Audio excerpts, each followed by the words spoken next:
Hello and अस्सलाम वालेकुम। आप देख रहे हैं टीवी लाउंज और टीवी लाउंज की इस एपिसोड में मैं आपका अपना होस्ट एहसन अतीक। उम्मीद करते हैं कि आप खैरियत से होंगे। तो करते हैं अपने शो का बाकायदा आगाज़। और आज हमारे साथ हमारे एक ही दोस्त मौजूद हैं। एक जो है वो अपनी एक ज़ाती मसरूफियात के बायस जो है वो आज हमें ज्वाइन नहीं कर पाए। जो हमारे साथ हैं वो हैं अरसलान खान। अस्सलाम वालेकुम। वालेकुम अस्सलाम। क्या हाल है सर आपके? ठीक ठाक, आप कैसे हैं अरसलान? मैं ठीक हूँ और मुझे अभी से मून की जो है ना याद आ रही है। और आप लोग देख रहे होंगे मून की जुदाई में हम लोग तो पीले पड़ गए हैं। पीले पड़ गया ऑनेस्टली। और वो जो एक एसेंस है टीवी लाउंज का ट्रू, मैं हमेशा मून और मैं साथ काम करते हैं एक ही ऑर्गेनाइजेशन में, तो मैं हमेशा मून को कहता हूँ कि टीवी लाउंज इज यू, मतलब वो तुम्हारा शो है। बाकी शोज हमारे हैं वो हमें पता है, उन्होंने कहते हैं कि टीवी लाउंज इज टोटली मतलब तुम्हारा वाला है, तुम्हारी बात है। Huge support. हाँ, और मुझे लग रहा है कि आज हम उसको कैसे वो जो नोक झोंक होती है हम कैसे करेंगे, वो इतनी इंटरेस्टिंग और क्यूट वाली। बिल्कुल। और मून की क्यूटनेस को हम बहुत मिस कर रहे हैं अभी से। आई होप कि मून अगर आप हमारा शो देख रहे हो तो आप इस चीज़ का अंदाज़ा लगा सकें कि हम आपको कितना मिस कर रहे हैं। ट्रू। बाकी शो मस्ट गो ऑन। हम में से कोई भी ज़ाती मसरूफियत के बायस जो है वो जा सकता है। हाँ, कभी कभी हम तीनों मसरूफ होते हैं तो हम लोग वो शो कट्टी छुट्टी ले लेते हैं। हाँ, एक ही वीक हुआ है ऐसा। हाँ, तो वैसे हमारी कोशिश यही होती है कि हम हर वीक जो है वो आपके पास लाजमी आएँ और आपसे लाजमी बातचीत करें। सो करते हैं अपने शो का बाकायदा आगाज़। इस वीक ड्रामास कौन कौन से हैं वो मैं बता दूं फिर। हाँ, इस वीक हमारे पास वो रेगुलर ड्रामास हैं। बादशाह बेगम है, दोबारा है, इश्किला है, मेरे हमसफर है, सिनफे आहन है और संगमा है। संगमा है। तो करें स्टार्ट। यस। अच्छा, मैक्सिमम जो नए प्रोजेक्ट्स आए हैं हम उसके बारे में तो कोई बात करेंगे नहीं क्योंकि आज हमारे साथ मून नहीं है। और मैक्सिमम एक टीजर आया वो हम पहले डिस्कस करते हैं, फिर हम बाकायदा डिस्कशन। चौधरी एंड सन्स की टीजर आई है। चलो बताओ। बड़ी फिल्मी फील है, तो आपको कैसा लगा? मुझे अच्छा लगा है वैसे। इसमें एक तो ये कि हम मूवीज मसाला की पहले भी बात कर रहे थे, तो ये मूवी थोड़ी हाई बजट की है, तो इसमें सुहेल अहमद है। मूवी नहीं है, ड्रामा है। सॉरी ड्रामा, गलती हो गया आपसे। क्योंकि इसकी फील इस तरह की है। उन्होंने जो टीजर की फील दी है ना, वो बड़ी फिल्मी फ्रेम्स पे सजी हुई और प्लस मुझे इस तरह लगा दमस्तम आ रही है तो शायद ये भी साथ ही हो। नहीं ये sir it's a Ramzan play जो कि जियो पे आएगा। रमजान में हम क्या करेंगे ऐसे? मैं सोच के वैसे परेशान हूं। रमजान स्टार्ट भी हो जाएगी मोस्ट प्रोबेबली, और मैं सोच के परेशान हो रहा हूँ कि how we are gonna manage this thing. हाँ, क्योंकि फिर हमने वो रमजान प्लेस भी देखने होंगे। प्रोबेबली संडे का पहला रोजा होगा। लेट्स सी, पता नहीं। उफ, एक्साइटेड, बट एक्साइटेड के साथ साथ नर्वस भी। रमजान आने की जितनी खुशी है, हमारा पहला रमजान है ना जिसमें हमने ये सब मैनेज करना है, तो वो अभी तक हमारे आम शूट प्रॉपर्ली स्केड्यूल नहीं हो पा रहे। एग्जैक्टली। मतलब साल होने वाला हो गया, अभी उसकी भी कोई रूटीन नहीं है, लेकिन अभी रमजान में देखते हैं क्या चेंजेस आते हैं। So that's it. ड्रामास का बाकायदा आगाज करें जी। खैर वो बता दें, चौधरी एंड सन्स में हमने इमरान अशरफ को देखा और सुहेल अहमद को देखा। और इमरान अशरफ उसकी वजह से ट्विटर पे ट्रेंडिंग भी आ रही है। यस, नंबर 1 पे ट्रेंड कर रहे थे इमरान अशरफ। और इमरान अशरफ मेरी वजह से भी ट्रेंड कर रहे थे। अगर आपने नहीं देखा तो जाके हमारे इंस्टाग्राम पेज पे देखें क्यों। हाँ, क्यों उसकी रीजन जो है वो आपको जाकर पता लगेगी कि उसकी रीजन आपको जाकर पता लगेगी। हाँ, कि अरसलान ने ऐसा क्या कहा इमरान अशरफ के बारे में। नहीं खैर रीजन जस्ट किडिंग, इतना भी कोई वायरल नहीं हुआ वो क्लिप। अच्छा चलो ठीक, लेकिन चलें अब हम अपने ड्रामास का बाकायदा आगाज करते हैं। तो सबसे पहला ड्रामा हम कर रहे हैं, आप बताएंगे ना, आप हमारे होस्ट। ओके, सो सबसे पहले ड्रामा जो है वो हम लोग डिस्कस कर रहे हैं बादशाह बेगम।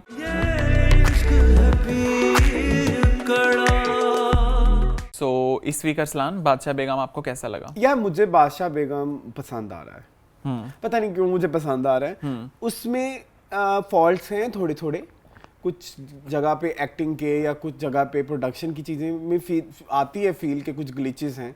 लेकिन वो जो है ना फील नहीं होते, वो फील नहीं होते।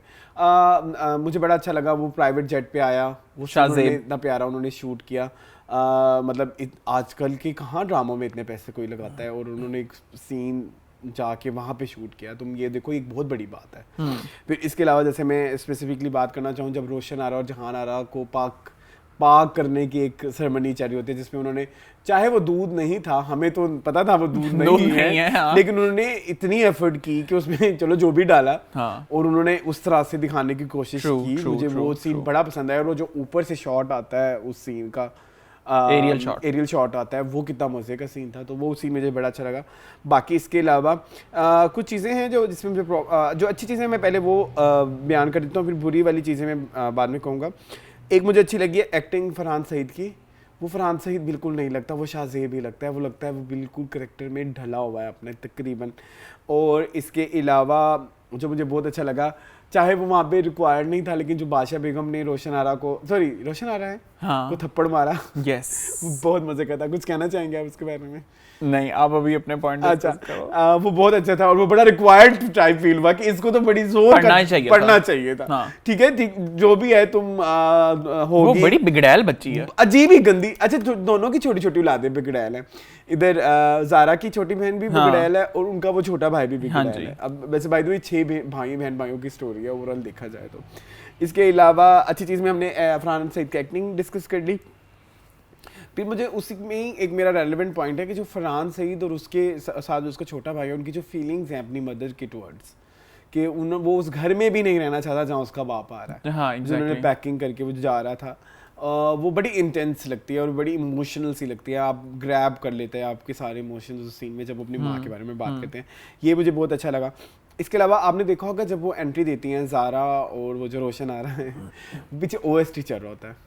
OST की फील कितनी मजे की थी। आपको किससे लगा? मुझे OST के बारे में मुझे OST अच्छा लगा यार। मुझे इसका OST बहुत बड़ा अच्छा लगा, डिफरेंट सा, और उसके अंदर ना बड़ी डेप्थ है एक OST के अंदर, है ना। और लिरिक्स भी अच्छे हैं और वो फरहान ने बहुत अच्छा गाया। म्यूजिक बहुत अच्छा, म्यूजिक बहुत अच्छा है। वो मतलब आपको एक दो दफा सुनने में ही वो आप उसके पसंद थोड़ा आ जाता है। पसंद आ जाता है। मुझे वो OST इस दफा true. बजा है, मैंने पहली दफा सुना है भाई, मैंने पहले नहीं सुना था। मुझे बस वो टाइटल्स में तो चलता ना, ये है पीर कड़ा, हाँ, वो उतना। लेकिन जब मैंने पहली दफा ये पूरा सुना मुझे बड़ा अच्छा लगा, फिर मुझे थोड़ी ख्वाहिश भी हुई सुनने सही। इसके अलावा स्टोरी ग्रैब करने वाली बात मैंने आपको बता दी ऑलरेडी। एक्चुअली मेरे पॉइंट सामने लिखे हुए हैं तो मेरे लिए थोड़े डिफिकल्ट हो रहा है। नहीं, okay. अब हम बुरी बातों की बात कर लेते हैं। मुझे आपने नोट किया होगा बादशाह बेगम के सारे कैरेक्टर्स जो हैं, जितने भी हैं, जो छोटे से छोटा, इवन खलीफा नवाज, सब बड़े एलिगेंट से हैं। इवन वो गाँव के भी जो लोग हैं जो कह रहा है कि शहर जाना है, वो एक लड़का जो दिखाते हैं, वो भी थोड़ा एलिगेंसी है उन सब में।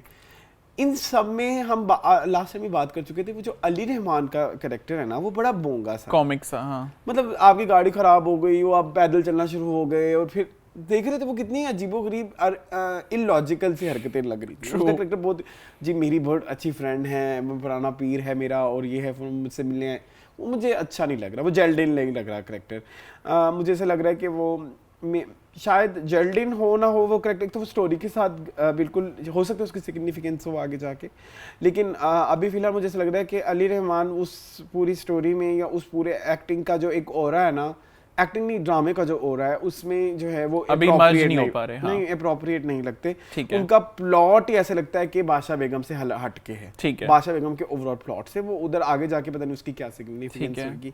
एक तो मेरा ये पॉइंट था।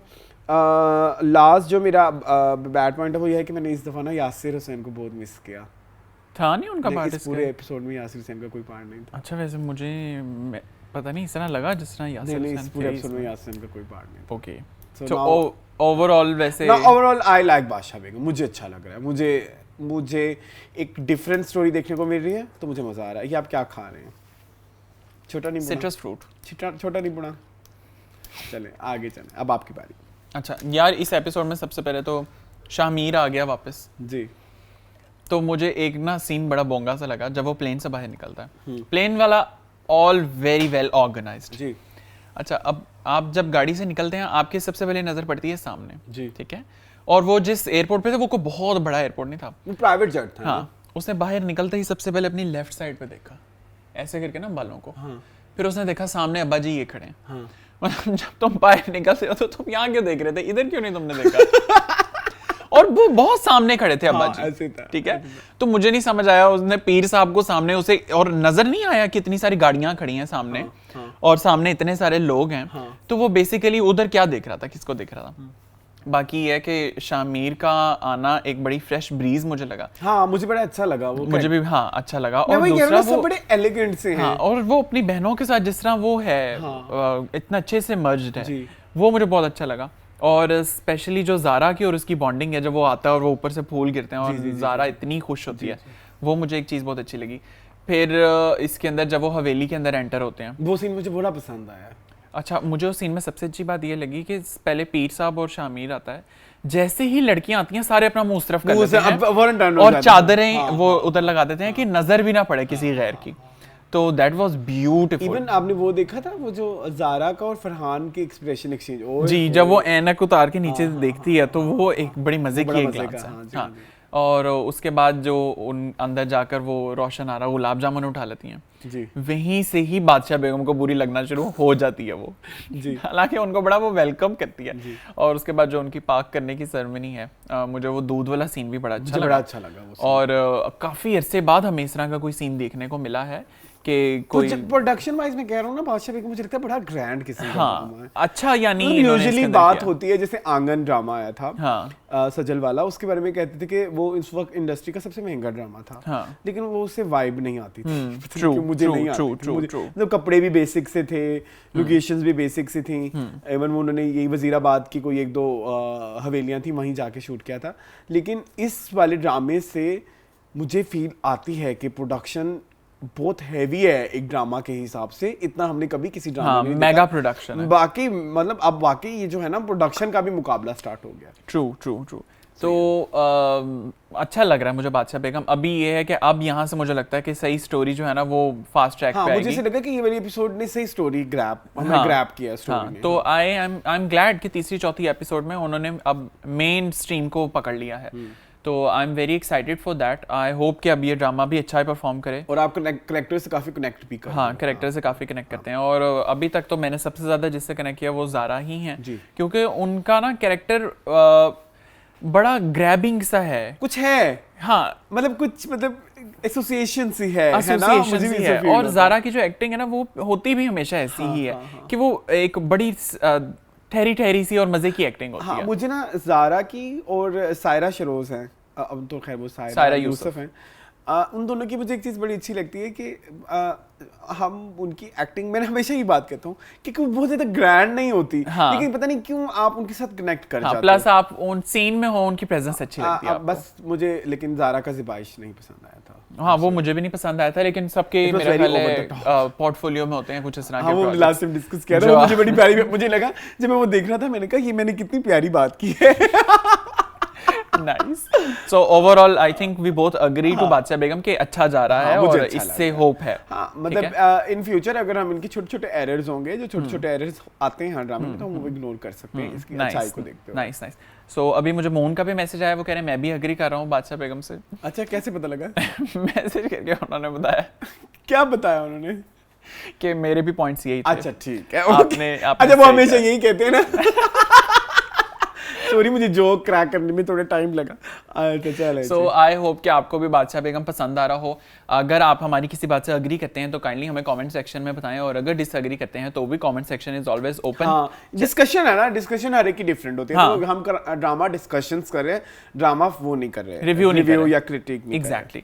सो अब चलते हैं अपने सेकंड ड्रामा की तरफ। जी, सेकंड ड्रामा है दोबारा।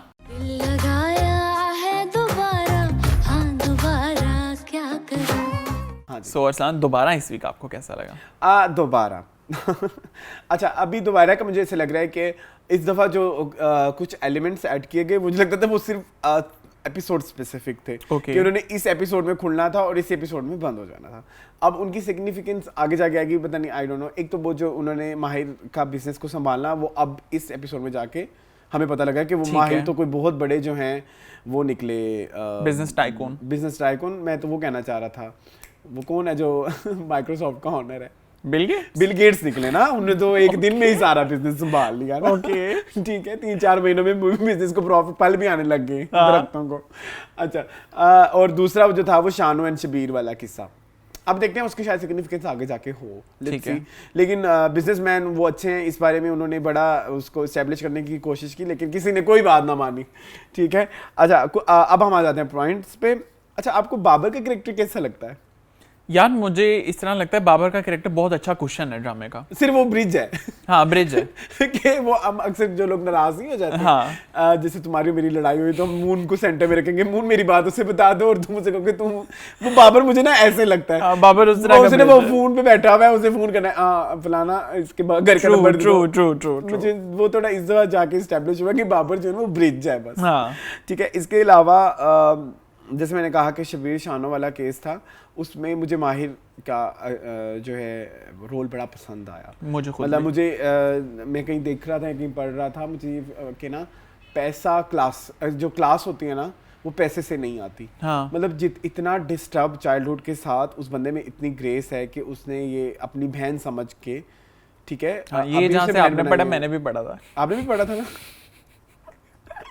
कि पैसे वाली बात। हाँ, ये अच्छी किताब है। हाँ, बहुत अच्छी किताब है। तो उसने जिस ग्रेस के साथ, आप बहुत बदतमीज हैं, आप मेरा दिमाग माइंड टोटली डाइवर्ट हो चुका हुआ है।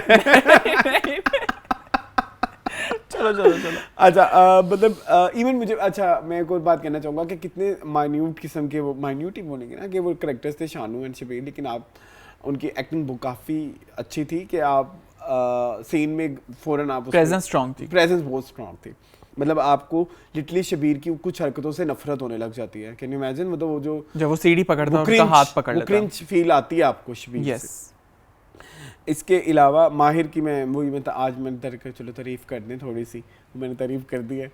अच्छा, कि माहिर मुझे ज़िंदगी में पहली दफ़ा अच्छा लगा है, माहिर एज करेक्टर। ओके, ठीक है, मतलब मैं वही कह रहा था, डिस्टर्ब चाइल्डहुड के साथ ही उसने बड़ी ग्रेस दिखाई ये इस पूरे मैटर को सॉल्व करने में।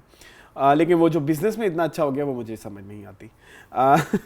अच्छा, और मैंने इसमें डिस्कस करना था कि बड़ा प्यारा एक डायलॉग है ज़िंदगी गुलजार है का, कि ज़िंदगी में हालात बदलते ही लोगों के रवैये बदल जाते हैं।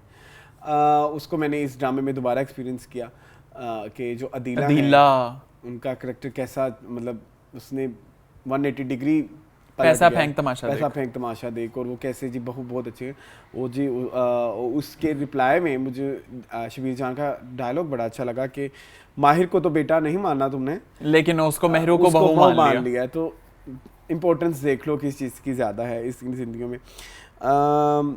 एक लास्ट पॉइंट है मेरा, अच्छा पुप्पो वाली तो मैंने बात कर दी कि वो पुप्पो ने जो एक बात कही, पुप्पो की मैंने आई थिंक बात नहीं की या कर ली है? नहीं, अभी नहीं किया आपने। पुप्पो ने जो उसको कहा कि औरत चाहे तो, yes, it was very bad. I think it was, I feel ashamed, पता नहीं क्यों। एक तो मुझे, मतलब हम औरत ही औरत की सबसे बड़ी दुश्मन, मुझे इस दफ़ा रियलाइज़ हुआ। ठीक है, मतलब जिस तरह से बड़ा बुरा लगा मुझे, पता नहीं क्यों। कहने को स्टोरी थी, बात बुरी थी लेकिन सच्ची थी, सच्ची भी थी, लेकिन वो कहीं चुभी। हाँ, ठीक है, एक ये और इसी से मैंने एक और चीज़ सीखी, और मेरा काफ़ी पर्सनल सा ओपिनियन है कि ये जो हम बड़ों की अंधाधुंध तकलीद करते हैं ना, कि बड़े हैं हम ठीक कह रहे होंगे, ये बड़े होते हैं, मतलब बड़े तो इस तरह, मतलब समझ रहे हो आप वो ख़ानदान की बड़ी है और वो किस तरह की एडवाइसेस दे रही है। तो इससे हमें ये सबक भी मिलता है कि आपने, ठीक है, बड़ों की इज्जत और रिस्पेक्ट करनी बहुत अच्छी बात होती है, लेकिन इसका मतलब ये नहीं होता कि बड़े कभी गलत नहीं होंगे। ट्रू, ठीक है, आप एटलीस्ट स्टैंड ले सकते हैं उनके खिलाफ कि जब वो गलत हो। और वो जो एक डायलॉग था, मैं वो याद भी नहीं करना चाहता, मैंने वो लिखा भी नहीं, मुझे वो बड़ा बुरा लगा, वो जो उन्होंने लिटरली औरत की तज़लील ही की, वो कोई तारीफ नहीं थी। ठीक है, सो दैट्स ऑल अबाउट दोबारा। मुझे अच्छा बाय द वे, इस पूरे वीक में मुझे आपको एक बात बताऊं, एक्सेप्ट इश्क के अलावा मुझे सारे ड्रामे अच्छे लगे हैं। ऑलराइट, हाँ, तो मुझे दोबारा भी अच्छा लगा है। हाँ, दोबारा मुझे भी बहुत अच्छा लगा। एक तो ये कि जिस तरह माहिर ने पूरे बिजनेस को टेक ओवर किया, और इतने अच्छे से कि फरीद अंकल भी अब उसके हामी हो गए हैं कि हाँ, माहिर ने अच्छे से किया है। और वो कहते भी हैं कि मैं पहले तुम्हारे अगेंस्ट था, बट फाइनली मुझे तुम्हारी बिजनेस में ये जो अप्रोच है बहुत अच्छी लगी, और मैं उम्मीद नहीं कर सकता था कि मेरे ऑफिस में काम करने वाला इतना मामूली एम्प्लॉय बिजनेस को इतने अच्छे से समझता होगा। जी, ये तो मुझे भी नहीं समझ आई। हाँ, वो मुझे एक चीज़ अच्छी लगी, लेकिन मुझे इस पूरे ड्रामे में एक डायलॉग तो ऐसे जिस तरह किसी ने मेरे दिल में गाड़ दिया। वो डायलॉग क्या? वो जो ऑफिस का मैनेजर उसको अफान को बताता है कि पुराना एम्प्लॉय जड़ की तरह होता है, नजर नहीं आता, लेकिन उसने पूरे दरख्त को संभाला होता है, और बिकते तो फल हैं। हाँ, जब अफान उसको कहता है कि तुम कितने में बिके हो, तो उसने कहा कि मैं तो जड़ हूं, मैंने तो दरख्त को संभाला हुआ है, मैं कहाँ बिकूंगा, बिकेगा तो बिजनेस आगे। Beautiful that dialogue was.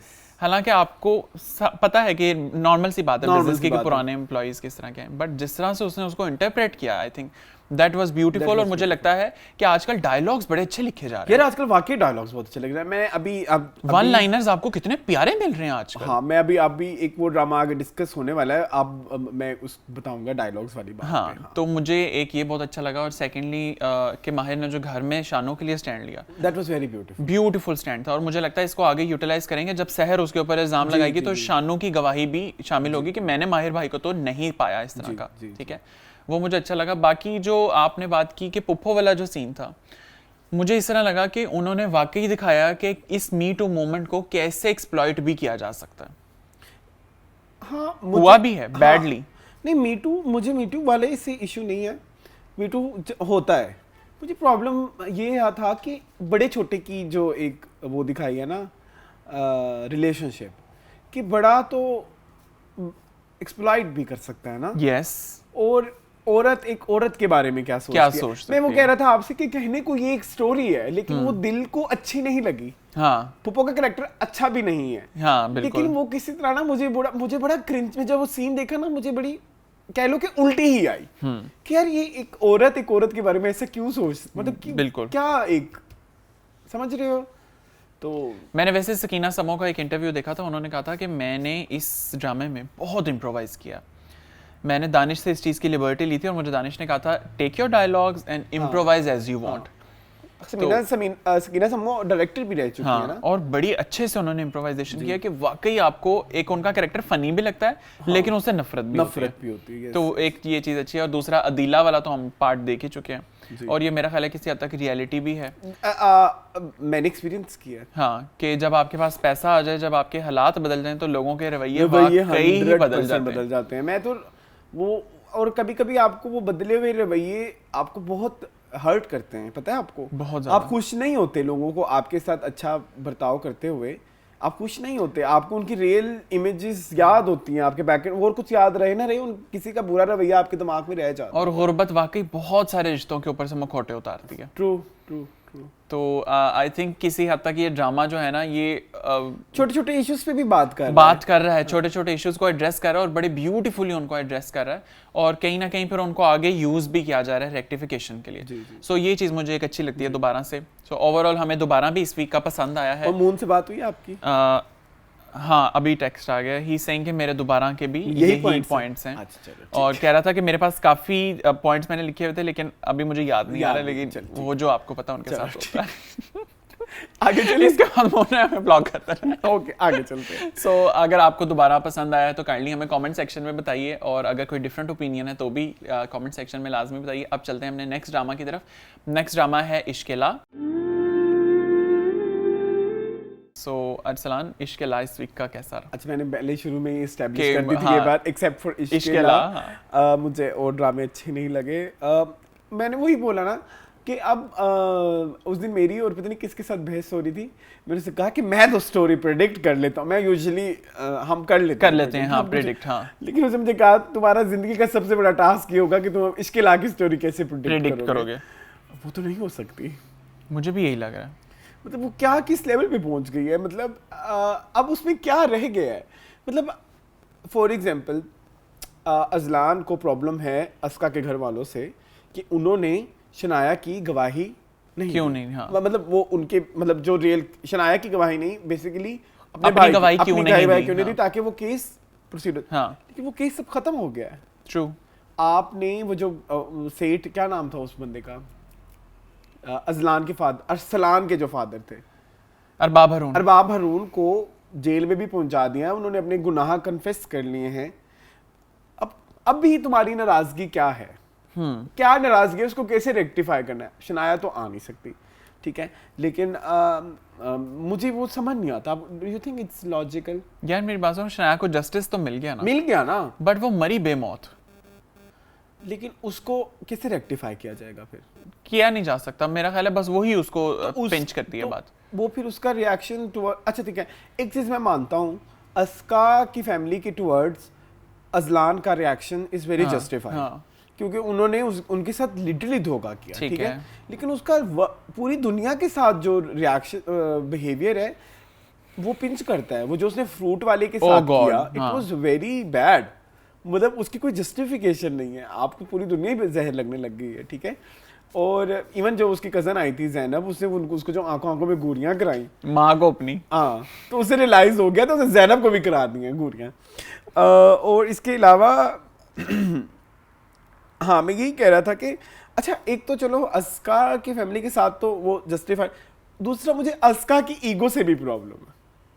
उसके भी दिमाग में ईगो ही है कि भाई जी मुझे इसका पैसा नहीं चाहिए था जी, अभी भी वो उसके दिमाग में वो ईगो पुरानी चाहिए, और किसी का मिल जाता, इसका ना होता, मैं जिंदगी भर कैसे जीऊंगी, समझ रहे हो? उसका दोनों की जो है ना एक दूसरे के टुवर्ड्स मतलब आपको वाकई उसकी तरफ सॉरी होना चाहिए। आप ओवरऑल देखो तो अस्का की फैमिली ने किया ही क्या, मतलब जब शनाया की डेथ हुई आप तो गए भी लेट, हमने बड़ा कोल्डली लेके चले शनाया की डेथ को, उनको कोई इतना फर्क नहीं पड़ा। वो हालांकि हमने एक दफा आई थिंक इसी रिव्यू में डिस्कस भी किया था कि उन्होंने शनाया की डेथ को बहुत कोल्डली लिया, हाँ। लेकिन तब हमने उसको जस्टिफिकेशन ये दी थी कि उनके बेसिकली भाई की भी डेथ हुई थी साथ, तो लेकिन मुझे उनकी वो ईगो समझ नहीं आती अस्का की। इसके अलावा ये मैंने बात कर ली है। और इसके हाँ, आबिद जो है बिस्ती कांस्टेंट रही यार, मैं कहता हूँ इतनी सेल्फ रिस्पेक्ट होती है किसी की, मतलब इतनी भी खत्म। मैं भी यही सोच रहा हूँ, इस ड्रामा में ना सेल्फ रिस्पेक्ट की बहुत कमी है ओवरऑल सब में। क्या ख्याल है आपका? आबिद में तो शदीद ही मेरे इवन वो जो माजिद थे, वो क्या नाम है उनका इस ड्रामे में? जुनैरा नहीं था, जैन। हाँ, जहन में कितनी सेल्फ रिस्पेक्ट की कमी है ना। वो आ ही गए ना अकेले रिश्ता लेने, क्या अजीब पागल दिखाया गया है वो। और वो अच्छा अब अस्का भाग रही है उसके साथ, भाग रही है या उसकी जस्ट मिलने जा रही है? मिलने जा रही है ना। हाँ। अच्छा, और दैट्स इट। आबिद की बिस्ती मुझे लगता है आप जरा खुल के बात करोगे उसके बारे में, है ना? हाँ। एक लास्ट मुझे ये है कि मुझे वो अस्का का डायलॉग अच्छा लगा जो उन्होंने अजलान को कहा कि आपको दुआओं की सख्त ज़रूरत है। That was very beautiful.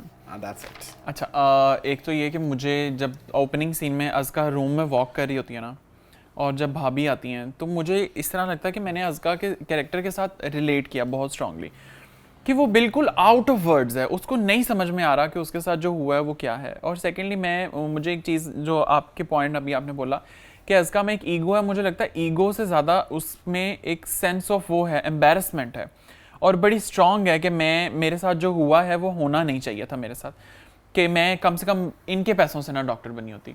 तो वो एक चीज़ जो है। सेकेंडली मुझे लगता है कि आबिद की तो वाकई ही एक आबिद, और जो आबिद की मदर दिखाई गई खतीजा खाला, यही है ना उनका नाम? जी। भाई बहुत ही सेल्फ रिस्पेक्ट की कमी निकली उनमें, बहुत तो शदीद। हालांकि उसकी माँ उसको कहती है कि मैं अब तो जाऊंगी ही नहीं, और वो हर दफा बेचारे 5 किलो मिठाई का टोकरा भी लेके आती है। मुझे ये भी बड़ा दुख होता है, उनकी मिठाई भी जाया हो जाती है। मिठाई भी जाया हाँ। और इस बात तो खैर अज़का ने खुद के लिए स्टैंड लिया। हाँ, बड़ी अच्छी बात है कि वो बोली उसके बड़ा प्यार है। आपने एक चीज नोट की, सबसे पहले माँ ने स्टैंड लिया, हाँ, फिर भाभी ने स्टैंड लिया, और फिर अज़का ने खुद ने। अब मेरे ख्याल में आगे जब वो लेने आएंगे तो फिर वो स्टैंड ले लेगी, वो जो उनकी बेटी है, क्या नाम है? अलीहा। हाँ, मुमकिन है वो ले। तो एक ये मुझे आबिद के कैरेक्टर का नहीं समझ में आया कि हर एपिसोड में वो पीछे पड़ा हुआ है रिश्ते के, कि मैंने ही अज़का को बयाना है। अब क्रिंज लगना शुरू हो गया मुझे वो काफ़ी। सेकेंडली मुझे जैन भाई की भी समझ नहीं आई, वो घर पहुंच जाते हैं रिश्ता लेने, तो सिमी राहील के एक्सप्रेशंस बड़े प्यारे होते हैं। सिमी राहील तो मेरे ख्याल में नो डाउट इस ड्रामे में सिमी राहील हो गई। हाँ। और वो वाकई एक दफा जब जैन उनको बताता है कि मैं और अज़का एक दूसरे को पसंद करते हैं, तो वो अज़का की तरफ देखती हैं कि तुम्हें मैंने यूनिवर्सिटी ये करने नहीं भेजा था। और सेकेंडली कि as a mother the way she conduct herself, कि हम लोग बड़े इज्जतदार लोग हैं, मैं अपनी बेटी को ब्याना चाहती हूँ, तो इस तरह से मैं उसको नहीं ब्याह सकूंगी। तो वो मुझे समझ नहीं आया कि भाई तुम जुनैरा को इतना डिस्टर्ब करके, जो अपनी बहन है, तुम इसको शादी कर लोगे तो घर वाले वो रिस्पेक्ट देंगे इसको? और इवेंचुअली देखो, अगर आप आ भी जाओगे रिश्ता लेने अस्का का, और आपका फॉर एग्जांपल चलो अपने घर वालों की रवायत टूट के शादी कर भी दें, इवेंचुअली जुनैरा की तो शादी टूट ही जानी है। हाँ। तो आप वो रिश्ता ही कैंसिल कर दो। एग्जैक्टली। और उन घर वालों को देखो, आप ऑलरेडी भी तो वही होगा। हाँ, तो मुझे वो वाला समझ नहीं आया जो वो अकेला लेने आ गया। मैं भी इस पार्ट के साथ ना, इवेंचुअली तो जुनैरा की तो वो रिश्ता होना ही नहीं, क्योंकि वो वटे सट्टे की कंडीशन है। हाँ, बिल्कुल। और जब आप तुम भाग के इसके साथ शादी कर भी लोगे तो जुनैरा का तो रिश्ता टूट ही जाएगा ना इवेंचुअली। प्लस मुझे उसकी मदर की भी बात बहुत अच्छी लगी कि जो अपने माँ बाप का नहीं हो सका, that was very beautiful. वो तुम्हारा कैसे होगा? That was very beautiful. मुझे बड़ा पसंद आया, अच्छा लगा ना वो डायलॉग। सो ओवरऑल ये भी मुझे पार्ट अच्छा लगा। प्लस अच्छा, अब जहाँ पे उनका सितवत का पार्ट आता है जी, जब वो सितवत को घूरी कराता है जी, तो वो मुझे एक चीज़ बड़ी अच्छी लगी। और जब सितवत कमरे में बैठी होती है और उनका मुंह दूसरी साइड पर होता है और अज़लान उनके पीछे होता है, मुझे वो भी एक चीज़ नहीं समझ में आती कि अब अज़लान में वाकई पेन रह किस चीज़ की गई। उसको इंसाफ ही चाहिए था, उसको इंसाफ मिल गया, बट अब मुझे नहीं समझ में आ रही कि उसको नफरत किस चीज से है। इवन तुम ये देखो, उन्होंने इस चीज को भी एस्टेब्लिश करने की कोशिश की कि सितवत आगे बैठी है और अजलान पीछे है। सितवत भी अब अजलान से डरना लग गई है। हाँ, वो आंखों में आंखें डाल के बात नहीं कर सकती। हाँ। ये चीज रियलाइज की, इट वाज वेरी बड़ा क्या कह लीजिए कि मेटाफोरिकल था। हाँ। कि सितवत भी अब उससे आंख में आंख डाल के बात नहीं कर सकती, माँ भी डर गई है। तो मुझे इस तरह लगता है कि अजलान उसको ना का एक अजीबोगरीब बिगड़ जाना मुझे बड़ा बुरा लगा। हाँ, इंसानी जात से ही नफरत हो गई जी, मुझे जी, लगता है जी, जी, अजलान को। जी। तो मुझे अब नहीं समझ में आ रहा कि उसके अंदर ये एंगर है किस चीज का। और बाकी वही आपकी वाली बात, स्टोरी को प्रिडिक्ट नहीं कर पा रहे मैं। नहीं, मेरे साथ भी सेम नहीं हो रहा कि कैसे अजलान और अज़का एक साथ हो सकेंगे। और क्या ही वो आज अगर जो बेसिस होंगे वो कितने स्ट्रांग होंगे, कितने होंगे कितने एग्जैक्टली स्ट्रांग रखने पड़ेंगे। लेट्स सी कि अजलान का माइंडसेट कैसे बदलेगा और जो अज़का के दिल में इंसल्ट हुई है वो किस तरह चेंज होगी। सो आई डोंट नो इस ड्रामे का आगे क्या होगा। अगर आपने कुछ प्रिडिक्ट किया हो तो आप हमें कमेंट सेक्शन में लाजमी बता सकते हैं। अभी चलते हैं अपने नेक्स्ट ड्रामा सीरियल की तरफ जिसका नाम है मेरे हमसफर।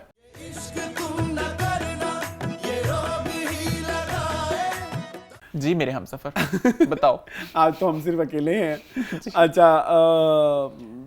अच्छा missing moon we all are। अच्छा खैर, हुआ ये कि हम थोड़ी देर पहले बात कर रहे थे कि आज का डायलॉग्स बड़े अच्छे आ रहे हैं।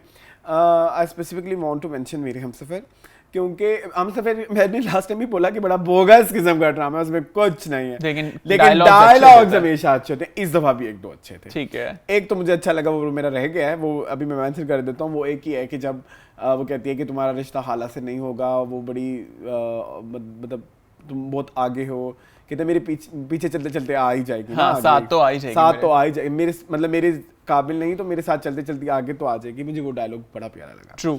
इसके अलावा दादी का करैक्टर हर दफ़ा डे बाय डे जो है वो उसमें एक ह्यूमर भी है और कहीं ना कहीं आप उसके साथ मतलब मुझे तो उस करैक्टर से प्यार हो गया है। सेम।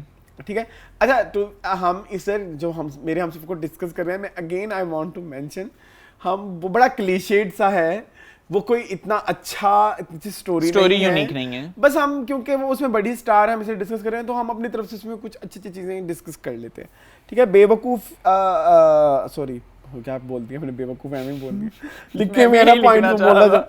अच्छा, दादी का ह्यूमर मैंने कहा कि मुझे बहुत पसंद आया। इसके अलावा मुझे ये ना हालांकि बेवकूफ़ियाँ बड़ी बुरी लगी ना, कि तुम कैसे कमरे में आ सकते हो और ये है वो है, मतलब तुमने लड़का फंसा लिया अपनी यूनिवर्सिटी टाइमिंग में और जिससे तुम छुप छुप के मिलती रही, जिसकी वजह से तुम कॉलेज से लेट घर जाती थी जी। और तुम्हें अब ये नहीं पता शादी के बाद नहीं करूँ। That was illogical। तुम क्या कहोगे इस बारे में? यार मैं तो हाला से शुरू दिन से मेरे और मोन के तो इश्यूज थे। हाँ। कि हाला बड़ी इसके अंदर अजीब सी दिखाई, कंफ्यूज और अनसर्टेन। कभी कोई चीजें मतलब अभी तुम्हें पता है इट्स बीन लाइक 11 एपिसोड्स। हाँ 11 हो गई हैं, 11 की 12 मुझे एग्जैक्टली नहीं पता। Okay. लेकिन आप अभी तक हाला का कैरेक्टर अंडरस्टैंड नहीं नहीं कर कर पाए, पा जितना अस्का का हमें आज तक इश्किला में नहीं पता लगा। हाला जो है ना वो हम कहाँ के सच्चे की महरीन प्रो मैक्स अल्ट्रा है। नहीं ना, मतलब कुछ चीजें कभी कभी आपको लगता है सेंसिबल चीजें कर रही है, लड़का फंसा लिया उसने, उसके साथ अभी आज जो है अब जी मैं कमरे में नहीं जाऊंगी तो मतलब क्या है, वो पागल है, बेवकूफ है, मासूम है, पता नहीं, हर चीजें आती हैं उससे करनी कुन्नी, हर चीज का पता है, शादी के यहाँ भी जाना है, अच्छे कपड़े भी पहन लेने हैं, लेकिन इधर खैर अब बाकी मुझे लगता है आप खुल के बात करोगे। अच्छा, एक तो मुझे ये कि जो इस ड्रामे में नफीस ने चपेट मारी है शाहजहां और रईस के मुंह पे, जी बड़ी प्यारी थी जी। कि ताली एक हाथ से नहीं बचती। आपके बेटे ने भी किया होगा तो उसने आगे इसमें किया है जी। तो मुझे वो एक चीज़ जो है वो इसमें पसंद आई कि चलो जाने अनजाने नफीस ने अपनी बेटी का साथ दिया थोड़ा सा जी। दूसरी एक चीज़ मुझे हालांकि वाकई नहीं समझ में आ रही कि मैं यहाँ नहीं लेटूंगी, मैं ये नहीं करूंगी, मैं कमरे में नहीं जाऊंगी, मुझे दादी के कमरे में जाना है, बहुत छुन्नी काकी सी बिला वजह। हाँ, तुम्हें पहले भी तो पता था तुम्हारी शादी होने लगी है, तो तुमने शादी होने के बाद भी यही करना था, मैं दादी के पास जाना है, मैंने ये करना है, मैंने वो करना है, वो नहीं समझ में आ रही। और दूसरा मुझे एक ना डायलॉग इसके अंदर अच्छा लगा शाहजहां का, किचन में जब आती है उसकी माँ सोफिया, उसको वो पलट के कहती है मेरी खड़ी फसल को आग लग गई। Beautiful dialogue. अच्छा, जब वो कहती है कि हमजा ने इस तरह कर लिया है, तो सोफिया वहीं पे उसको समझ में आ जाता है कि शाहजहां तो खुद बेबस है कि इसकी तो खड़ी फसल को आग लग गई। तो मुझे वो एक चीज़ बहुत अच्छी लगी। प्लस ये कि जब वो रिश्तेदार आते हैं तो वो हालांकि पहुंचे का जो इशू मसला निकलता हाँ है जी, वो मेरे पॉइंट्स में लिखा हुआ था। बड़ा मुझे वो रोमांटिक सा लगा जी। कि अच्छा, अब रोमांटिक के साथ साथ मुझे वो बेवकूफ़ी भी लगी कि यार कमरे में दादी भी बैठी हैं, 2 लोग बैठे हैं, रईस शाहजहां बैठे हैं और वो सारे हाला और उनकी बात सुन रहे हैं जी। हमजा की। मतलब उनके पास अपनी कोई बात नहीं थी करने को। और फिर उन्होंने कहा ये जो होता है ना सरगोशी करना, ये अच्छी बात नहीं है, वो मुझे नहीं अच्छा लगा। एक चीज़ मुझे और अच्छी लगी कि दादी ने बड़ा स्ट्रॉन्ग स्टैंड लिया, जहाँ पे रईस उनको कहते हैं कि निकल जाओ मेरे घर से, तो दादी उनको बताती है कि बाहर जाकर नाम पढ़। इसका नाम है रिफत मंजिल। हाँ, और बड़ा एक दादी का मुझे एक और डायलॉग बड़ा अच्छा लगा, मैं मर जाऊं तो मेरा पोस्टमार्टम जरूर करवाना। दैट वाज वेरी फनी कि भी कहीं इसने मुझे जहर ना दिया हुआ, वो भी मुझे बड़ा पसंद आया। एग्जैक्टली। तो अच्छा है यार, मेरा मतलब ख्याल है में इट्स अ गिल्टी प्लेजर। हाँ, इट्स अ गिल्टी प्लेजर। तो आपको को थोड़ी बहुत एंटरटेनमेंट भी इसमें से मिल जाती है। एंटरटेनमेंट मिले ना मिले, डायलॉग मिल जाते हैं आपको। हाँ, डायलॉग्स मिल जाते हैं। मैंने आपको डे वन लाइनर इसके अंदर बड़े प्यारे से अच्छा, मुझे एक चीज बताएं, वो जो हाला मुसलसल एक बहस कर रही है कि उससे मुझे हमदर्दी में बीवी बनाया है, आप उसके बारे में आपका क्या ख्याल है? मुझे इस तरह लगता है वाकई उसने हमदर्दी में बनाया। आपको लगता है हाला का स्टैंड ठीक है कि गलत है? स्टैंड हाला का गलत है, लेकिन जो हाला को उसने बीवी बनाया वो हमदर्दी में ही बनाया। ओके, जब हाला को घर में नहीं रखे थे वो, हाँ, तो उसने जाकर फिर निकाह किया कि रिश्ता चाहिए ना। दिल में उसके हाला के लिए सॉफ्ट कॉर्नर नहीं था शुरू में। था, सॉफ्ट कॉर्नर तो हमेशा से था, बस ये है कि उसको वसीला बन गया, तो उसने कहा कि चलो फिर निकाह पड़का देते हैं इसके साथ। तो वो मुझे एक चीज जो है वो हाँ, दैट्स ऑल अबाउट मेरे हमसफर। आई थिंक कि आप लोगों को भी शायद हमारी तरह ये गिल्टी प्लेजर ही लग रहा हो, लेकिन अगर आप लोगों को वाकई लेकिन ही कोई अच्छा क्लासिक ड्रामा नहीं है। मैं सही बताऊं, हाँ। 5-6 साल बाद लोग भूल भी जाएंगे कि इस तरह का कोई ड्रामा था। हाँ, मेरा ख्याल है एयरवाई की कोई स्लॉट खाली जा रही थी तो उन्होंने ये ड्रामा चलाया है उसके लिए। लेकिन इसके व्यूज बहुत अच्छे आ रहे हैं, आपको पता है? 2 मिलियन व्यूज ट्रेंडिंग पे जाता है ये ड्रामा। तो मज़े का मुझे लग रहा है, लोगों को लग रहा है। तो बहरहाल हमें अपने कमेंट सेक्शन में लाजमी बताइए कि आप लोगों को इसमें क्या चीज़ इतनी आउट ऑफ द बॉक्स लग रही है। हाँ। बाकी अब हम लोग चलते हैं अपने नेक्स्ट ड्रामा सीरियल की तरफ, जरूर। जिसका नाम है सिन्फ़े आहन। सो इस वीक का सिन्फ़े आहन आप बताएं। मुझे इस वीक का मेरा फेवरेट ड्रामा सिन्फ़े आहन था। लास्ट वीक नहीं फाइनली नहीं, ऐसे होता है ना, ऐसे यही तो प्यारी बात होती है ड्रामास की। किसी वीक अच्छे होते हैं, किसी वीक हाँ बिल्कुल। इस वीक मुझे अच्छे लगे। इस week it's more about like exchange of expressions overall. अगर देखें लाइक सिद्रा का शाइस्ता के साथ वो जो था कि तुमने रिश्ता तोड़ दिया, ये बहुत अच्छा है। मतलब वो पढ़ा लिखा नहीं था, फिर तो तुमने बिल्कुल ठीक किया, लेकिन उसका कारोबार है नहीं, ये तुमने फिर गलत किया। वो एक पूरी जो एक वो जो मैं तो शुरू से ही वो जल्दी शादी के खिलाफ हूँ। तुमने कभी नोट किया है वो जो एक चल रही थी, वो flow charting, yes no yes no yes, that was so us. हम कभी कभी ऐसे करते हैं ना कि अच्छा ये हो जाएगा, एवरीथिंग प्लॉटेड, मतलब हर चीज का फ्लो चार्ट बना हुआ है। वो मुझे बड़ा एक बड़ा रिलेटेबल से सीन लगा।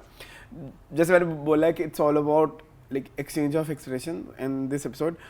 कुबरा और सजल का जो एक था सीन जिसमें वो कन्फेस करती है कि मैंने रिश्ता तोड़वाया है, दैट वाज वेरी ब्यूटीफुल। मुझे वहाँ पे अच्छा, मैं हमेशा ही कहता हूँ कि अक्सर हमारे यहाँ ना ओपिनियंस होती हैं कि एक सजल बहुत बड़ी स्टार है, कुबरा बहुत बड़ी स्टार है, माहिरा खान बहुत बड़ी स्टार है, लेकिन जब बड़ी स्टार कौन है वो तब पता लगता है जब ये दोनों एक फ्रेम में होते हैं। मैं हमेशा तभी आपको पता लग जाता है कौन बड़ी स्टार है कौन नहीं। आपको याद होगा हम कहाँ के सच्चे थे में कुबरा और माहिरा का सीन आता था तो कुबरा माहिरा को खा जाती थी कंप्लीटली, लेकिन इस स्पेसिफिकली सीन में सजल और कुबरा वाले सीन में उन दोनों ने एक दूसरे को टक्कर दिया। आप डिसाइड ही नहीं कर पाए कौन बड़ी स्टार है। हाँ ट्रू, समझ रहे हो? मतलब आपने देखा, मतलब आपको फील ही नहीं आई कि इसमें नहीं ये अच्छी नहीं करी। और जबकि हम कहाँ के सच्चे थे में आप माहिरा और कुबरा में आपको फील आती थी कि यहाँ पे माहिरा थोड़ी सी, खैर वो बेचारी रोती रहेंगी जिंदगी भर के मेरा एक्टिंग वाला जो लोगों को गिला है वो पूरा नहीं होगा, लेकिन यार एज एन ऑडियंस आपको फील आ जाती है। ओके खैर अब मेरे ना जरा पॉइंट स्टार्ट होने लगे, अभी तक मेरे पॉइंट शुरू नहीं हुए थे। बताओ जनरल डिस्कशन। ट्रेनिंग वाला पार्ट इस बार फिर था और तो काफी लंबा था वो मैप वाला। हाँ ओके, थोड़ा कम कर देते, मुझे वो थोड़ा बुरा, मतलब आपको पता है मुझे वो खलता है। ठीक है। कुबरा सजल की एक्टिंग मैंने बात कर दी। आरजू का लास्ट सीन मुझे बहुत ब्यूटीफुल, व्हेन शी क्राइड, और मुझे लिटरली उसके साथ हमदर्दी फील हो रही थी। और अच्छी बात आपने पीएमए की ये देखी कि सब कितने हम अक्सर जो हमारे रिलेटिव्स आर्मी में होते हैं उनको हर एक का पता होता है, तो ये सीन इस चीज़ को स्टेब्लिश करता है कि एक आरजू परेशान है तो उसको पूछने वाले 10 लोग हैं कि भाई आरजू तुम वैसी नहीं हो, तुम्हें क्या प्रॉब्लम है। And I am very happy कि वो गई प्लटून कमांडर के पास फाइनली। लेकिन उसका ये कहा ना कि वो पीएमए छोड़ना चाहती है, लेकिन अब तो नेक्स्ट एपिसोड में मेरा ख्याल है प्लटून कमांडर ने नेक्स्ट एपिसोड में नोरेस के साथ बड़ा बुरा होना है। हाँ, महजबीन को मोटिवेट कर दिया, तो ये तो फिर आरजू है। इसके अलावा एक अच्छा 2 पॉइंट्स मेरे रह गए। अच्छा नहीं, बस 2 चीजें रह गई हैं। एक कि कॉमन रूम में हर वक्त एक थी निगार क्यों लगी रहती है? आर्मी का प्रोजेक्ट है ना, वो सिर्फ एक थी निगार दिखाते रहते हैं बेचारे, वो बेचारे बोरिंग होके ऐसे सबके मुंह ऐसे बने होते हैं एक थी निगार टेलीफिल्म चलती ही रहती है और कोई चीज चलती ही नहीं है। करेक्ट। ये चीज आपने भी नोट की थी? यस। एक चीज मेरी जो लास्ट रह गई वो ये है कि मैं कह रहा था कि सजल को या जो रबिया है उसको अब नसर के पास कभी नहीं जाना चाहिए।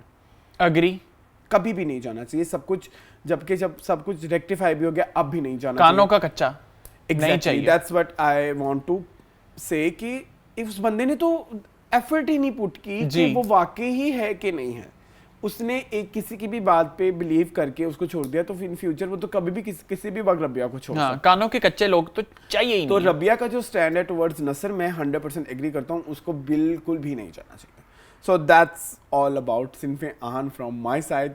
Now it's your turn, Ehsan. आप अपना फोन छोड़ दें प्लीज। ओके अच्छा, सिन्फे आहान में एक तो ये कि मुझे इस बार अच्छा लगा कि जो आरजू का प्रॉब्लम चल रहा था पिछले एपिसोड से, फाइनली आरजू ने उस चीज़ को ज़रा सीरियसली लिया और वो प्लटून कमांडर के पास गई। ये पार्ट जो है वो मुझे बहुत अच्छा लगा। सेकेंडली मुझे इसके अंदर सिद्रा वाला पार्ट जो है वो भी अच्छा लगा कि वो लड़की जो है, मुझे इस तरह वो ना ताली का बैंगन है कि वो शाइस्ता को पहले कह रही है कि मैं तो खुद जल्दी शादी के बहुत खिलाफ हूँ। नहीं फिर तुमने सही किया ना फिर तुम्हें प्रॉब्लम क्या थी, तो वो उसका मुझे नहीं समझ में आ रहा। सेकंड, जब वो ट्रेनिंग हो रही होती है that was very funny. और वो ट्रेनिंग में बिल्कुल बड़े कॉन्फिडेंस से वो उस तरफ वॉक कर जाती है और वो कहती है कि मुझे पता है कि ये सब गलत गई हैं, मैं नॉर्थ में हूँ। और प्लटून कमांडर कहती है मुझे शुरू से ही अंदाजा था आपका नॉर्थ हिला हुआ है क्योंकि अगर आपने कंपास को सीधा पकड़ा होता तो आपका नॉर्थ सही होता है। वो वहां पे भी बैंगल लुढ़क जाता है और वो कि मुझे तो लग रहा था कोई प्रॉब्लम है। I really want to mention one thing. प्लटून commander उसकी गलती पकड़ती है ना, वो शर्मिंदा भी नहीं होती जी। ओके कि मुझे तो लग रहा था कि कोई प्रॉब्लम है इसके अंदर। तो वो एक चीज़ है। दूसरा ये कि महजबीन और जो रबिया वाला हमने फ्लैशबैक्स देखे हैं बड़े अच्छे लगे हैं और वाकई तुम्हारी बात की उसमें बताना मुश्किल हो जाता है कि 2 स्ट्रॉन्ग फोर्सेस आमने सामने हैं, कौन इसमें विन करेगा। और जिस तरह जिस सफाकी से महजबीन सारा कुछ उसका ख़त्म कर देती है और रबिया रो पड़ती है एकदम और कुछ कहना चाहती है और कह भी नहीं पाती और बस ओके ओके कह के चली जाती है वहाँ से, वो मुझे बहुत जो है ना वो दिल को मेरे पिंच करता है। प्लस जहाँ नसर वाली बात है, डेफिनेटली कानों का कच्चा इंसान नहीं चाहिए, नहीं होना चाहिए ना। हाँ, रबिया को अब कभी भी मूव नहीं करना। लेकिन अगर सिन्फे आहान में इन्होंने रबिया को नसर के साथ दिखाया तो मुझे बड़ा गुस्सा आएगा। उमैरा अहमद आपने बहुत गलत लिखा होगा फिर भी। हाँ मुझे भी बहुत गुस्सा आएगा। और बाकी ये कि रबिया ने उसको कहा है कि एलसी महजबीन इस कमरे में मैं और तुम कैडेट से ज़्यादा और कुछ नहीं है, रूममेट से ज़्यादा। तो पता नहीं मुझे इस तरह लगता है कि शायद वाकई उनके बीच गुंजाइश ना निकले, लेकिन फिर समझ में आता है शायद निकल जाए। और दूसरा रमशा वाला पार्ट कि फाइनली उसको थोड़ी करेज मिली है उससे क्या नाम है शाइस्ता से कि तुम इस चीज़ में बेस्ट हो, तुम इसको करोगी, तुम ये चीज़ करती आई हो। और नेक्स्ट एपिसोड में हमने देखा है कि जहाँ वो उनको कह रही होती हैं कि विमेन जो हैं वो बहुत अच्छे से लेडी कैडेट्स अच्छा परफॉर्म करती हैं, हाँ अच्छा परफॉर्म करती हैं, लेकिन कभी विन नहीं किया। सो आई थिंक हाँ कि रमशा जो है इस बार कोई कमाल दिखा जाएगी इसके अंदर। बाकी ये है कि अच्छा लग रहा है मुझे। इस बार अच्छा था। अच्छा मैं हमने जैसे आज हमने बात की कि 2 बड़े एक्टर या एक्ट्रेसेस इकट्ठे हो, एक होमवर्क दूं तुम्हें? हाँ बताओ। अच्छा वैसे आपके लिए भी है जो देखने वाले हैं, गुलाब गैंग। दुनिया फैन है माधुरी की, तुम भी फैन हो माधुरी। True.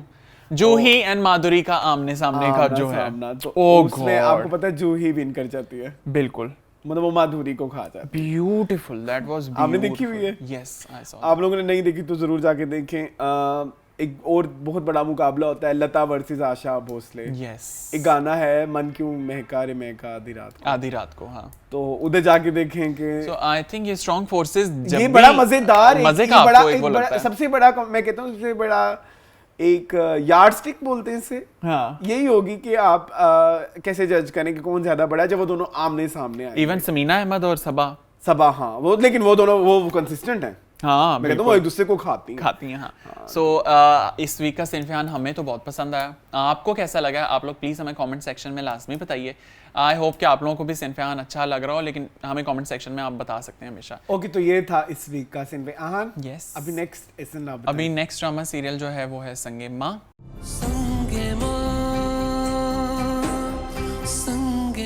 So how was that? Okay, संगे माँ, मैंने लास्ट टाइम भी बोला कि इसमें हम एरर्स को कभी नहीं पकड़ेंगे क्योंकि जितना इस्टेब्लिश हो चुका है। ठीक है, आगे जाके कुछ हो सकते हैं, कुछ हमारे ख्यालात और कुछ चीज़ें ऐसी हों कि जो ये ड्रामा प्रमोट कर रहा हो हम उसको सपोर्ट ना करें। हाँ ठीक है, शायद इसी वजह से ही उन्होंने इधर शहरजाद नाम है ना यार, शहरजाद नाम बड़ा डिफिकल्ट नहीं लगता आपको? शहरजाद क्या? तो शहरजाद का करेक्टर इसलिए डाला है कि ताकि वो जो एक रवायती चीज़ें हैं उनके खिलाफ स्टैंड डालने के लिए शायद वो कोई हो, हाँ कोई हो।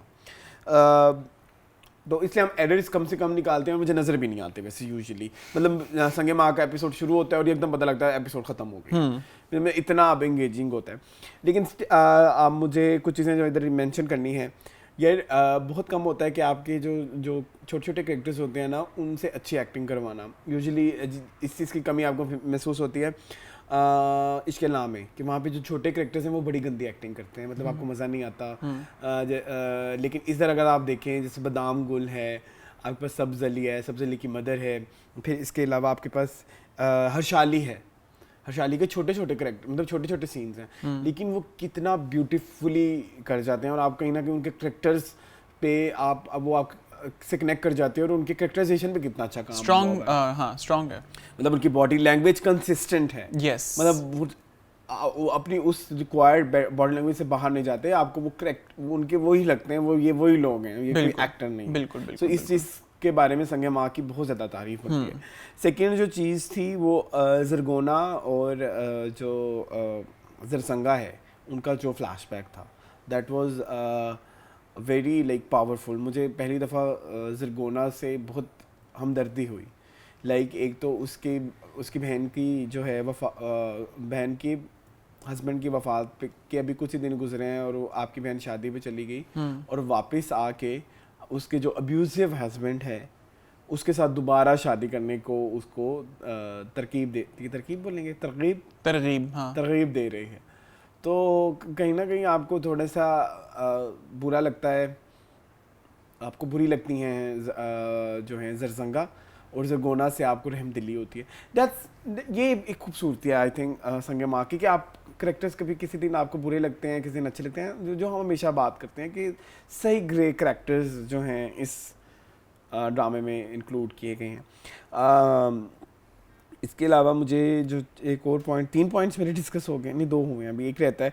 वो ये कि वो जो हाजी की और जो जरसंगा है उनकी कन्वर्सेशन होती है, जिसमें हाजी कहता है कि जिसमें जरसंगा उसे कहती हैं आपके तो पाँव में दर्द हो रहा है, क्योंकि जो उसके पाँव में हम यूजुअली तब जलन से फील होती है जब वो किसी बहुत ज़्यादा गिल्ट में हो। वो कहती है कि आपके तो पाँव में दर्द है, मेरे तो दिल में दर्द हो रही है। दैट वाज वेरी ब्यूटीफुल कि उसके लिए तो उसके दोनों बेटे आपस में आमने सामने हो गए, और उसकी एक माँ के लिए सबसे बड़ा सरमाया उसकी औलाद होती है, और आपकी 2 औलादें एक दूसरे के सामने खड़ी हुई हैं। तो आपके दिल पे क्या गुजरेगी वो हमें जरसंगा के एक्सप्रेशन से नज़र आता है। बाकी वेरी कॉमिक एक फील थी एंड पे, जहाँ पे वो मौलवी और सब्ज़ अली की मदर की कन्वर्सेशन होती है, और वो जब उनके पास कोई लॉजिकल पॉइंट नहीं होता उनके पास लड़ने के लिए, तो वो उसके आगे से कहती है तुम मुझे दूसरा कलमा सुनाओ। वो मौलवी से कहते हैं और कहते हैं तुम मुझे पहला पढ़ के सुना। हाँ, बिल्कुल। तो दैट वाज वेरी फनी और काफ़ी कह लीजिए कि रिलेटेबल है हमारे माशरे में, कि जब हम किसी ऐसे बंदे के साथ कोई अगर इस्लामी स्कॉलर या मुफक्किर हो और अगर हम उनसे लॉजिकल चीज़ें पूछें, देखिए सवाल करना गलत नहीं होता, बिल्कुल ठीक है। आप सवालों के जवाब अगर मिलें तो आपके यकीन जो हैं वो और मजबूत हो जाते हैं, इस्लाह होती है। तो अगर हमारे यहाँ ये देखा गया, हम अक्सर किसी से कोई सवाल पूछते हैं, हमें जवाब में यही कहा जाता है तुम्हें फ़लानी चीज़ आती है, तुम्हें ढिमकानी चीज़ आती है, तो 10 चीज़ें ऐसी गिनवा के तो आपका सवाल कहीं ना कहीं दब जाता है, रोब लगाया रहता है। तो ये एक रियलिटी थी जो उन्होंने इस सीन के थ्रू दिखाई। Agree. So that's all about संगीमा। ओके मुझे भी एक और चीज़ है, मुझे चाहता हूँ कि उसके बारे में आप जरा ज़्यादा बेहतर बता सकोगे, वो है हिकमतुल्लाह राइट कि वो जो करेक्टर में प्रोग्रेशन हुई है, मुझे लगता है वो आप बेहतर बता दोगे। प्रोग्रेशन एज इन कि जब उसको गार्ड लगे हैं तो वो बाप का भी हाथ पकड़ लेता है, हाँ, वो वाली चीज़ें। हाँ मुझे लगता है आपके पॉइंट्स में ज़रूर होगा, मेरे पॉइंट्स में है। हाँ। लेकिन मुझे एक तो ये कि सबसे अच्छा जो मुझे इस ड्रामे का पार्ट लगा ना, जहाँ पे तीनों कैरेक्टर्स एक फ्रेम में आए थे, हाजी मरजान, जरसंगा, जरगोना, ब्यूटीफुल। और फ्लैशबैक से मेरा ख्याल है वो क्लियर हो गया कि जब वो उसको कहती है कि मैं तुम्हारी जैसी अय्याश नहीं हूँ, जब घर में एंटर हुई थी जरगोना। And that was very powerful scene कि एपिसोड के एंड तक दिमाग में कोई एक चीज रह जाए तो वो एक सीन ही है। एग्जैक्टली हाँ, तो उसका भी आंसर मिल गया कि वो शादी में गई थी। फिर ये कि जब उसको बताते हैं गांव वाले कि वो तो बकरियों की तरह बोलती भी नहीं थी जरगोना, और अब आप जब उसको देखते हैं तो आपको लगता है कि हो कैसे सकता है कि ये औरत और अपना स्टैंड ना ले सकती हो। तो वो एक चीज़ बड़ी आपको अजीब सी लगती है, लेकिन समहाउ उनकी पर्सनैलिटी के अंदर ये प्रोग्रेशन हुआ तो वो बड़ा खूबसूरत है उसके अंदर। और ज़्यादा दुख वाली बात सिर्फ शादी पे जाना नहीं था, दुख वाली बात है कि आप उसके अब्यूसिव हस्बैंड को के साथ उसकी दोबारा करवा रहे हैं। वो एक चीज़ बड़ी ऑड सी थी। दूसरा ये कि मुझे अच्छा लगा कि जब शहरजाद उसके घर जाती है और उससे इंक्वायर करती है कि वाकई जिस तरह बाकियों ने एक्सप्लेन किया कि ये तुमने चाल चली है वैसे ही है, तो जरगोना का मुझे वहाँ पे एक समझ भी आता है पॉइंट जब वो उसको कहती है कि जब वो आपस में एक दूसरे से मोहब्बत करते हैं तो मैं क्यों गुनाहगार बनूं उनको एक दूसरे से सेपरेट करके। वो एक चीज़ है। और बाकी हिकमतुल्लाह की पर्सनैलिटी का जो आई थिंक प्रोग्रेशन आपने बताया वो बड़ा एविडेंट है कि अब उसने बाप का जो हाथ पकड़ लिया। और मेरे ख्याल में चलो ये है तो डिसरिस्पेक्ट ही वैसे, लेकिन मुझे लगता है कि उसने ठीक किया है कि जिस चीज़ का आंसर नहीं है हाजी मरजान के पास या जो वो करता आया है, शायद कहीं ना कहीं हिकमतुल्लाह की पर्सनैलिटी में वो चीज़ छलकती है कि उसको दबाया गया है हमेशा इस चीज़ से। तो अब अगर वो लड़का अपने आप को स्ट्रांग फील कर रहा है तो वो एक चीज़ जो है आई डोंट थिंक सो कि वो है। बाकी वो जो एक कॉन्वर्सेशन हो रही थी मुल्लाओं के साथ उनकी मदर की कि कुछ भी हो जाता था गाँव में, छोटी सी बात हो जाती तो तुम लोग जिरगा बिठा देते थे, अब ये चीज़ हुआ तो तुम लोगों का इंसाफ कहाँ पर है। तो वो वाकई वहाँ पे बिल्कुल आंसरलेस हो जाता है, उनके पास कुछ नहीं होता कहने को। सो मुझे ये वाकई संगे माँ की एक खूबसूरती है कि आपको हर संडे कोई ना कोई एक सीक्रेट का रिवील करके जाता है और एक नया सीक्रेट देकर चला जाता है। हर एपिसोड में एक सीक्रेट आ जाती है। मुझे ये बड़ी और अच्छी बात ये है कि पिछले सीक्रेट आंसर हो जाता है। मतलब पिछले सवाल हमें भूल भी जाते हैं कि ये भी हमारे सवाल होते थे। अच्छा, एक और चीज़ मुझे बड़ी अच्छी लगी कि जैसे अभी पूरे गाँव में लगता है कि ये हो सकता है जरगोना की भी साजिश हो के जी। आपको लग रहा है? नहीं, मुझे नहीं लग रहा। मुझे भी नहीं लग रहा, क्योंकि मुझे वो जो बादाम गुल का जो डायलॉग है वो इस चीज़ को बड़ा क्लियर करता है कि तुमने जो फैसला लिया वो बहुत ठीक था, लेकिन उसका वक्त ठीक नहीं था। क्योंकि वो जो अब गक हुआ है और उसकी बेसिस के ऊपर वो तुम्हारा जो फैसला है वो डगमगा जाएगा। सो ओवरऑल हमें तो संगे माँ जो है वो अच्छा लग रहा है और हमें बड़ा मज़ा आता है कि हर संडे एक नया सीक्रेट आ जाता है और पुराना सीक्रेट आंसर्ड हो जाता है। आई होप कि आप लोगों को भी संगे माँ अच्छा लग रहा हो। बाकी मून के मुझे 3 मैसेज आए हैं, वो कह रहे हैं मेरे हमसफ़र भी अच्छा है, सिरमियान भी अच्छा है और संगे माँ भी अच्छा है। और मेरे यही पॉइंट्स थे यही पॉइंट्स थे वो कह रहे हैं। सो आई होप कि आप लोगों को भी ये ड्रामा अच्छा लग रहा हो। जितने हम over the week dramas discuss करते हैं सारे आपको पसंद आ रहे हों। This was all that's all about TV lounge this week. I hope कि आप लोगों को इस वीक का टीवी लाउंज पसंद आया हो। कुछ नए प्रोजेक्ट्स हैं बट हम ये प्रेफर करेंगे कि वो मून की प्रेजेंस में ही डिस्कस कर लें, कुछ तो उसका बच जाए बोलने वाला। बाकी हमने तो मून को बहुत मिस किया। आई होप कि आप लोगों ने भी मिस किया हो। अगर आपने मिस किया तो काइंडली कमेंट सेक्शन में उनके लिए एक अच्छा सा प्यारा सा मैसेज छोड़ दें ताकि वो जब पढ़ें तो उन्हें अच्छा लगे। और बाकी हमें यूं ही अपना प्यार और सपोर्ट देते रहें। आपके सपोर्ट का बहुत बहुत शुक्रिया कि आप लोग हमें इस तरह प्यार देते हैं, सपोर्ट करते हैं और पसंद करते हैं कि जो हम लोग कर रहे हैं। और आप लोगों का फीडबैक हमेशा वेलकम किया जाता है। बाकी if you have anything to say please. That's it. मैंने तो आज बहुत बोला है। बस हाँ, मेरी तबीयत थोड़ी थोड़ी ख़राब है। मेरा वो गला ख़राब, मेरा मौसम चेंजअप होता है ना तो ये हो जाता है, में हो जाता है। लास्ट टाइम विंटर्स में याद हो गया था, एपिसोड 3 थी कि पता नहीं 2 थी। So, आप लोग अपना बहुत सारा ख्याल रखें, महफूज रहें ये जो बदलते रहे मौसम हैं इनसे, और अपनी हाइड्रेशन का भी पूरा भरपूर ख्याल रखें। बाकी अगर आपने चैनल को अभी तक सब्सक्राइब नहीं किया तो बहुत बुरी बात है, ये बटन है इसको सब्सक्राइब कर लें, वीडियो को लाइक करें और हमें अपने फीडबैक से लाजमी आगाह कीजिए। इसके साथ ही अपना ख्याल रखें, अपने आसपास रहने वालों का ख्याल रखें, खुश रहें। हमें दीजिए इजाज़त। सो मुझे, अरसलान को और मोन जहाँ पे भी हैं Proxy के साथ। प्रॉक्सी के साथ उनको दीजिए इजाजत। आपसे मुलाकात होगी इंशाल्लाह नेक्स्ट वीक। इंशाल्लाह ओके जी। प्लान एग्जीक्यूट वैसे हुआ जैसे हमने सोचा, तो इंशाल्लाह। सो इसके साथ ही हमें दीजिए इजाजत, आपसे मुलाकात होगी नेक्स्ट वीक। अल्लाह हाफिज। अल्लाह हाफिज।